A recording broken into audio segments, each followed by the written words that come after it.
Chers collègues, chers condisciples, nous allons vous présenter un exposé sur l'un des concepts les plus importants. Il s'agit de bilinguisme. C'est un exposé encadré par Madame Yasmine Faltahi, professeure du module de la sociolinguistique. L'exposé sera traité selon les points suivants: aperçu historique sur le terme bilingue, la notion de bilinguisme selon Claude Agege, Georges Monin, Blanfield et Miquet, les profils des bilingues selon Grosjean, Fishman et ses 4 situations polaires, la signification bilinguisme, bilingue, bilinguisme et bilingue selon le petit Robert, les types de bilinguisme, la typologie du bilinguisme, les mélanges de langues et les marques transcodiques, le bilinguisme dans le champ de la psychopathologie de l'enfant, la situation linguistique au Maroc et la question du bilinguisme plurilingue.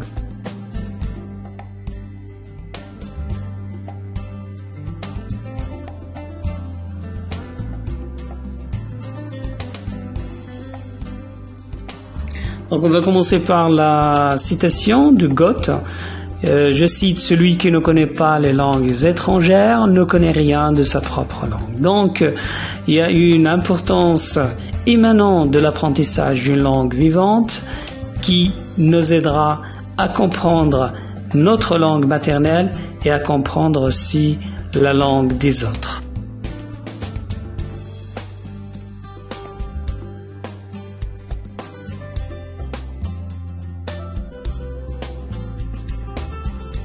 En 1816, être bilingue signifiait être menteur, car parler dans 2 langues et en 2 sens peut être quelqu'un parlant 2 langues pourra potentiellement avoir 2 discours, trahir, être faux, dire une chose et son contraire.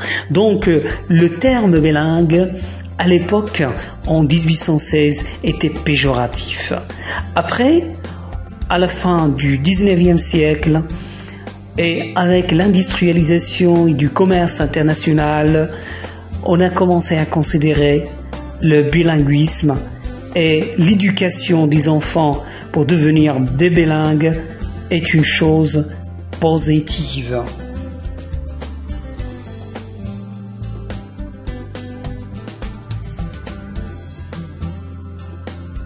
Classiquement, la notion de bilinguisme renvoie à une maîtrise parfaite de 2 langues et selon Agege, être vraiment bilingue implique que l'on sache parler, comprendre, lire et écrire 2 langues avec la même aisance. D'où sorte que le bilingue est assimilé à la somme de 2 monolingues natifs. C'est une situation qui sera controversée et niée par certains sociolinguistes.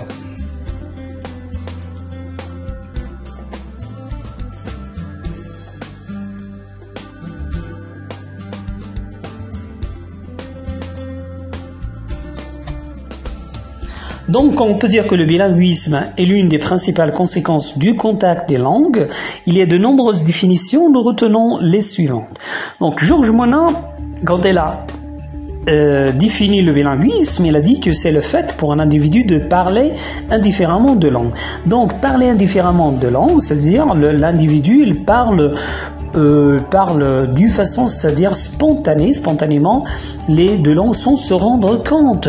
Également, le bilinguisme, c'est l'existence de 2 langues dans la même communauté, pourvu que la majorité des locuteurs soient effectivement bilingues. Donc, Blanfield, c'est la position, le bilinguisme, c'est la position d'une compétence de locuteur natif dans 2 langues. Donc, il considère le bilinguisme comme une compétence, c'est-à-dire le fait d'atteindre le degré ou bien d'atteindre une certaine compétence qui puisse parler comme un natif. Donc là, entre parenthèses, cette compétence, avoir cette compétence, c'est carrément, c'est-à-dire carrément controversée, niée par certains sociolinguistes. Donc Mackie, il définit le bilinguisme comme l'usage alterné de deux ou plusieurs langues par le même individu. Donc, déjà, on peut souligner sous l'usage alterné, c'est-à-dire là, ça ne réfère à l'alternance, au concept alternance codique.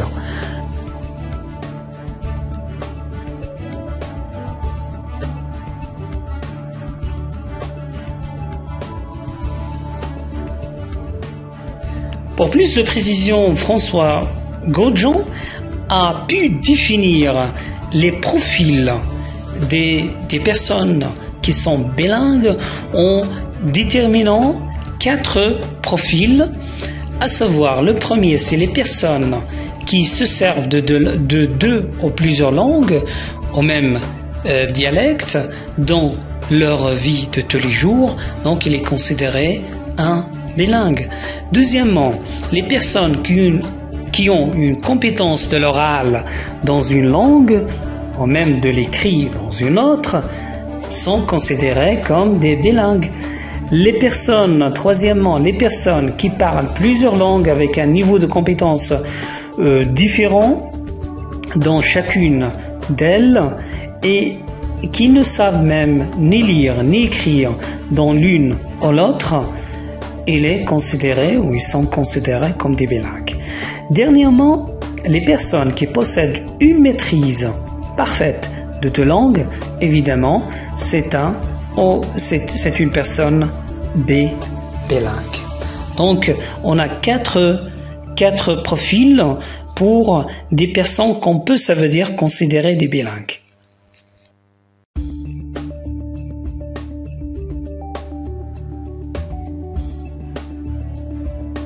Fishman distingue donc entre le bilinguisme et la diglossie.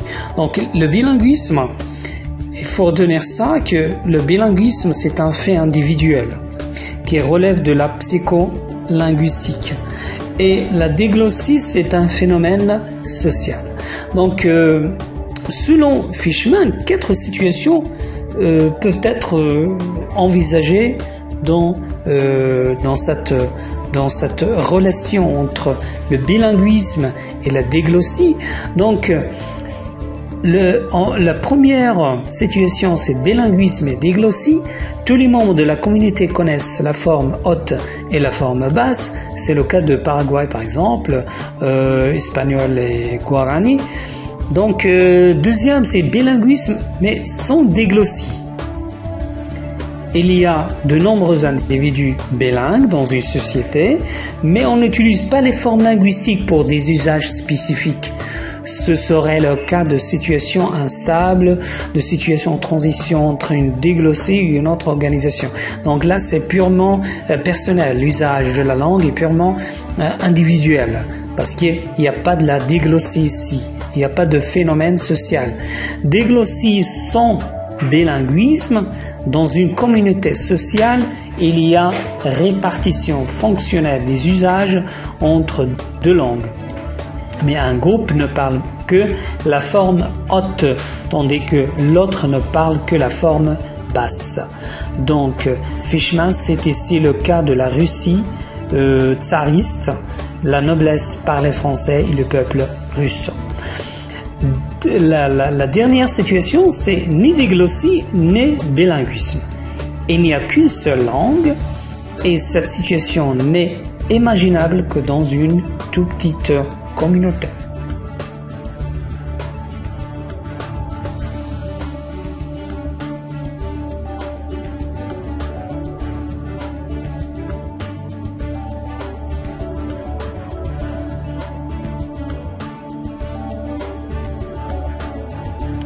Donc le bilinguisme, c'est la capacité de produire des énoncés significatifs dans 2 ou plusieurs langues. Aussi, c'est la maîtrise d'au moins une compétence linguistique.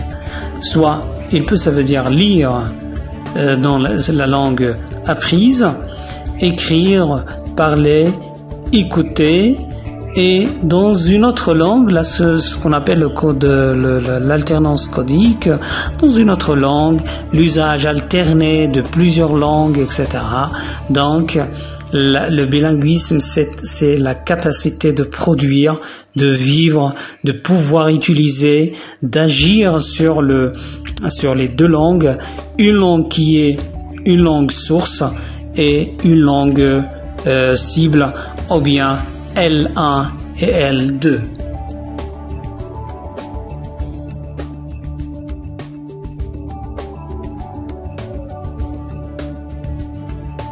Alors, que signifie? On peut dire être bilingue est une fatalité ou c'est tout à fait normal. Être monolingue est une exception. Le bilingue est une personne qui parle au moins deux langues, peu importe comment ces langues sont arrivées dans sa vie. Migration, exil par un parent d'une autre langue, ou les deux parents, grands-parents, etc. Généralement, chaque bilingue a une histoire. Chaque bilingue a ses raisons d'exister comme bilingue en ayant quelque chose de particulier justement à cause de son bilinguisme. Et ces particularités, nous y reviendrons dans les prochains diapos.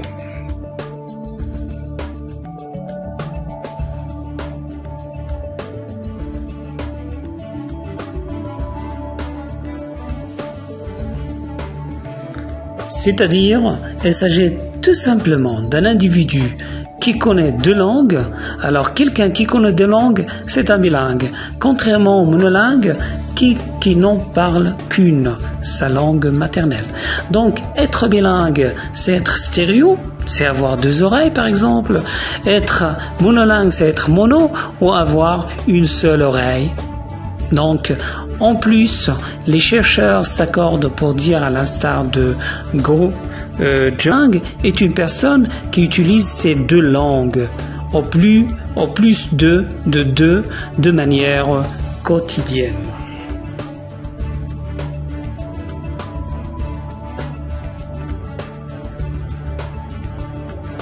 Donc, il est facile de déduire que le terme bilingue ou bilinguisme est un terme polysémique. La polysémie des expressions bilinguisme et bilingue est patente, évidente. Donc, attestée par les définitions d'usage courant données par le petit Robert, quand on parle de bilinguisme, c'est la qualité d'une personne, d'une région bilingue, situation d'un pays qui a deux langues officielles. Le bilinguisme, par exemple, canadien. Pour bilingue qui est en deux langues. Toujours bilingue qui est en deux langues. On parle aussi édition bilingue, dictionnaire bilingue, français-anglais, enseignement bilingue, français-arabe par exemple. Qui parle, on dit que c'est quelqu'un qui possède parfaitement deux langues. Un Suisse bilingue, un Marocain bilingue. Où l'on parle deux langues, par exemple, une région bilingue, Rome était à la lettre une ville bilingue.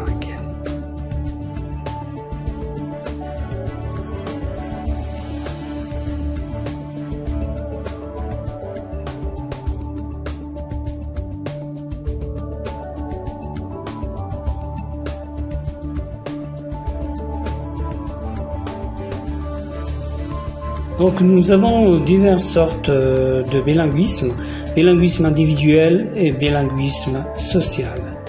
Donc bilinguisme individuel, le bilinguisme individuel est le produit d'un processus social et historique. Bilinguisme social, le bilinguisme social met l'accent sur les forces linguistiques qui existent dans une communauté ou dans un groupe.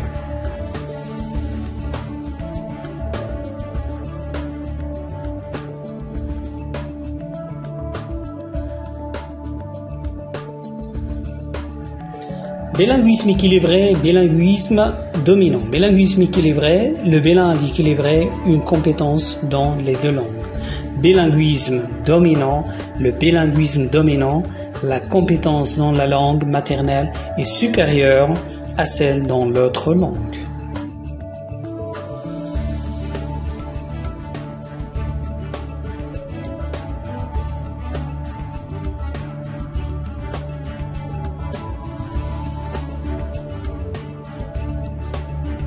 Bilinguisme composé, bilinguisme coordonné. Bilinguisme composé, un enfant serait un bilingue composé s'il a appris les deux langues très jeune et dans le même contexte. Selon Hermes, le bilingue composé est celui qui possède deux étiquettes linguistiques pour une seule représentation cognitive. Bilinguisme coordonné serait de type coordonné s'il a appris la deuxième langue dans un contexte différent de celui de l'apprentissage de la première langue. Selon Hermes, le bilingue coordonné des équivalents de traduction correspondent à des unités cognitives légèrement différentes.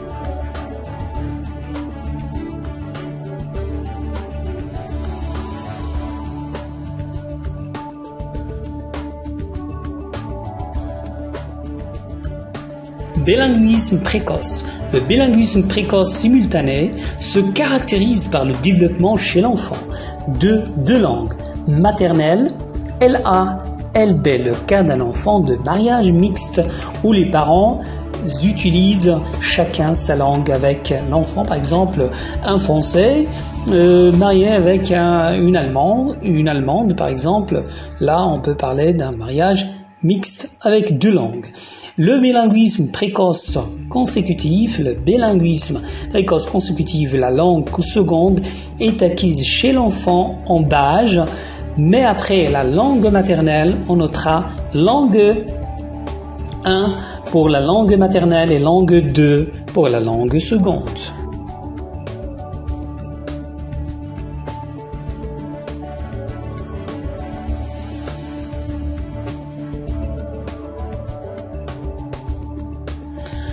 Bilingue biculturel, bilingue monoculturel. Bilingue biculturel selon Hermes, le bilingue biculturel s'identifie simultanément à deux cultures parce qu'on a déjà le préfixe bi. Une personne devient biculturelle parce qu'il est mis en contact avec deux cultures au plus et doit vivre au moins en partie dans ces cultures. Bilingue monoculturel, bilingue mono, c'est déjà une qui est bilingue tout en gardant sa culture seulement en L1. Un individu bilingue qui renonce à l'identité culturelle de son groupe pour adapter ou adopter celle du groupe L2 est considéré comme un bilingue acculturé à L2.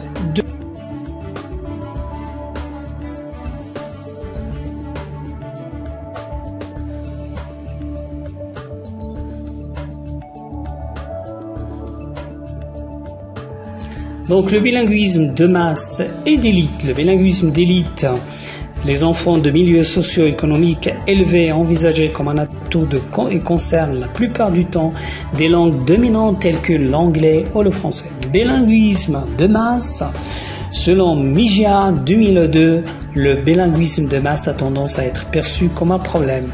Il implique la plupart du temps les langues de la migration et des familles.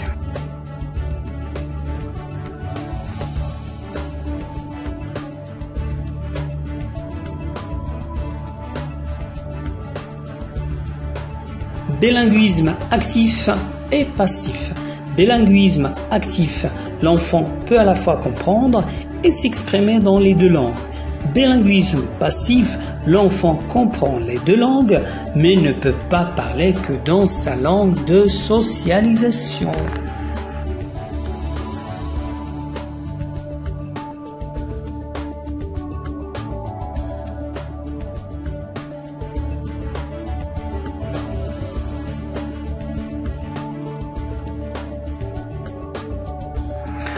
Lorsqu'on parle des mélanges des langues, les sujets utilisent les langues de leur répertoire suivant la situation de communication.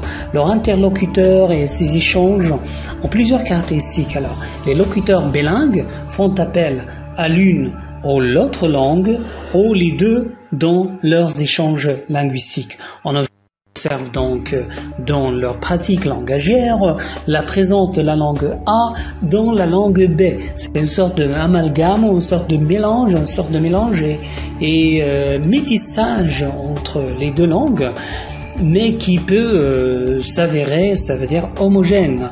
Cette présence se manifeste parce que l'UDIP appelle des marques transcodiques qui définissent comme tout observable à la surface d'un discours en une langue aux variétés données qui représente pour les interlocuteurs et le linguiste ou le linguiste la trace de l'influence d'une autre langue aux variétés.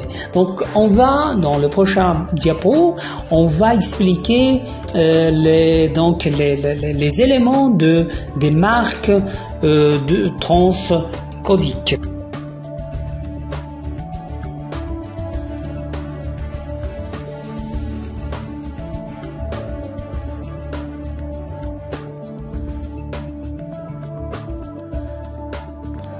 Donc ces marques transcodiques peuvent prendre différentes formes qui sont des phénomènes spécifiques du parler bilingue selon le terme s'est emprunté de l'UDIP en 2003.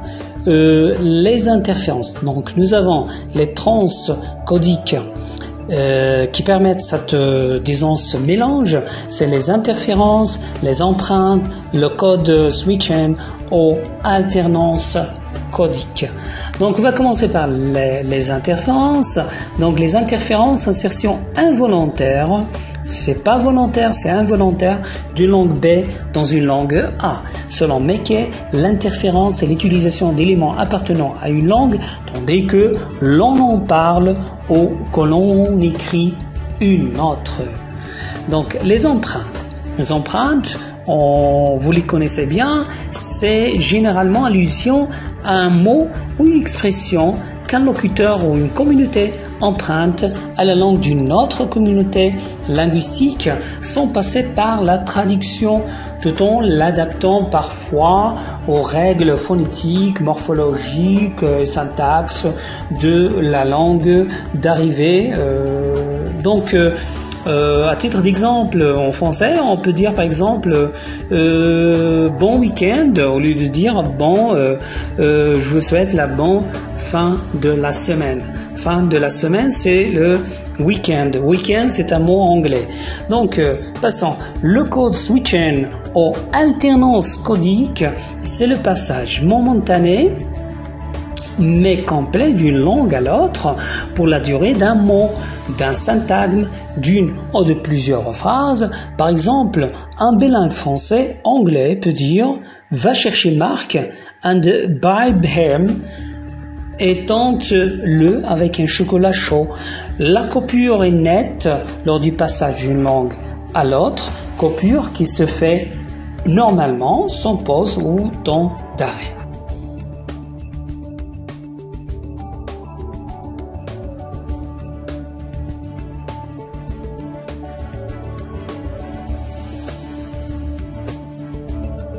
Alors, parlons un peu dans le champ de la psychopathologie de l'enfant. En ce qui concerne le bilinguisme, on peut dire que le bilinguisme précoce est tout à fait un facteur favorable au développement de l'enfant, ça c'est évident, en particulier dans le domaine de la flexibilité mentale, des capacités attentionnelles, des compétences métalinguistiques.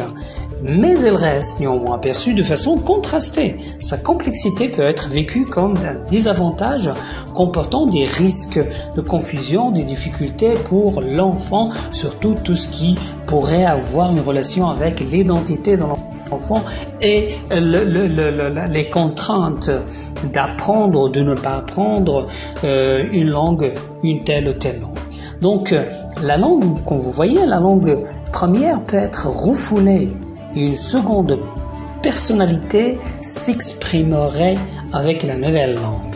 Surtout là, on parle des migrants et cette ce changement de langue par exemple maternelle en langue étrangère et qui s'avère un peu difficile et un peu, ça veut dire, alambiqué. Donc la première langue resterait dépositaire des émotions, des biens conflictuels. La première langue des affects, des émotions, des contes, tout ça. Alors ça s'oppose ainsi à la deuxième langue, plus scolaire, plus stricte, normatif, plus secondarisée, acquise avec un niveau plus tardif et mieux maîtrisé du développement.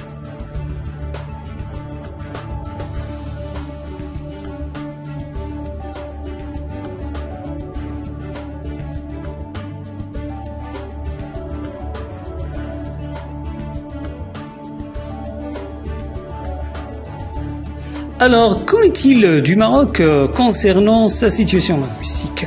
Le Maroc est sans aucun doute un pays multilingue, c'est-à-dire c'est un territoire où plusieurs langues se cohabitent, et aussi c'est un pays plurilingue où la question et la politique de la diversité des langues est carrément présente. Donc ce plurilinguisme est le résultat de siècles de brassage et métissage des différents peuples qui habitaient ce territoire, ou venant d'ailleurs l'empeuplé pour différentes raisons. Ainsi, de nos jours, on y trouve principalement 6 langues, aux variétés de langues. Donc, en premier lieu, on mentionnera la langue de la population autochtone. Autochtone, là, c'est un concept qui veut dire en arabe, justement, Sukan Asliyoun. Donc, la population autochtone, l'amazigh ou berbère, cette langue est présente en Afrique du Nord depuis l'Antiquité, avant que ce territoire ne soit conquis par d'autres peuples, comme les Phéniciens, Romains et Arabes, ayant depuis très tôt un caractère éminemment oral et fragmenté. Deuxièmement, il faut mentionner l'arabe classique qui arrive au Maroc à la période de l'expansion arabo-islamique vers le 8e siècle. Il s'agit de la langue véhiculaire de la nouvelle civilisation qui s'installe dans le territoire correspondant aujourd'hui au Maroc. Maroc, par le biais des troupes militaires originaires d'Orient, des variétés vernaculaires de l'arabe. Ça a été mentionné sur l'histoire linguistique du Maroc, plus concrètement sur le nord du Maroc.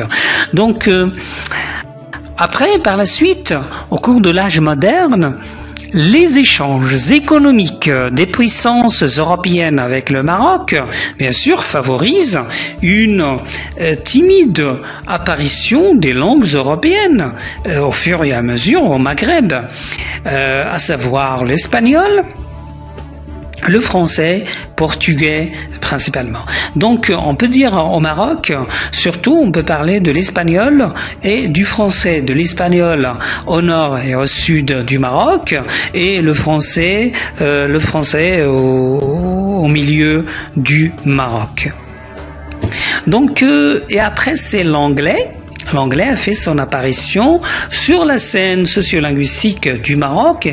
Il s'agit d'une langue puissante dans les relations internationales ainsi que dans le secteur privé. Mais parlons du marché linguistique marocain, on peut dire que le français a toujours sa place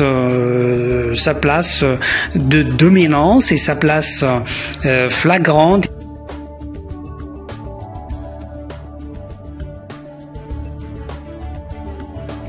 Donc en somme, et selon Catherine Miller dans son article Marginum linguistique au Maroc, un terrain mouvant, on peut parler sérieusement et d'une façon plus claire sur le bilinguisme, et on a traité la question du bilinguisme tout au long de notre exposé. On a parlé de son importance et ses conditions. Donc le Maroc s'avère un aire linguistique riche et très varié au niveau de la présence de plusieurs langues, donc cette situation, on peut l'appeler on peut l'appeler plurilinguisme, qui est une composante importante du paysage linguistique au Maroc sous des composantes diverses. Étant donné qu'on a ici au Maroc trois principales parties linguistiques, on peut parler de la mazire, l'arabe, les langues étrangères. Donc là, cette situation linguistique nous a donné une certaine imbrication entre ces langues, ce qui nous donne un phénomène linguistique appelé switching, c'est-à-dire l'alternance codique qui se concrétise à travers l'utilisation de la mazire Darija, Fusha, mazire français, Darija français et Fusha, et dans une certaine cohérence linguistique qui ne fait pas, ça veut dire qu'il ne donne pas l'impression d'être qu'on est dans une certaine confusion linguistique, et que dans les pratiques, les langues sont loin de former des entités indépendantes, mais interagissent constamment, c'est-à-dire il y a une sorte d'interaction entre les langues dans le cadre bien sûr de ce qu'on appelle le plurilinguisme.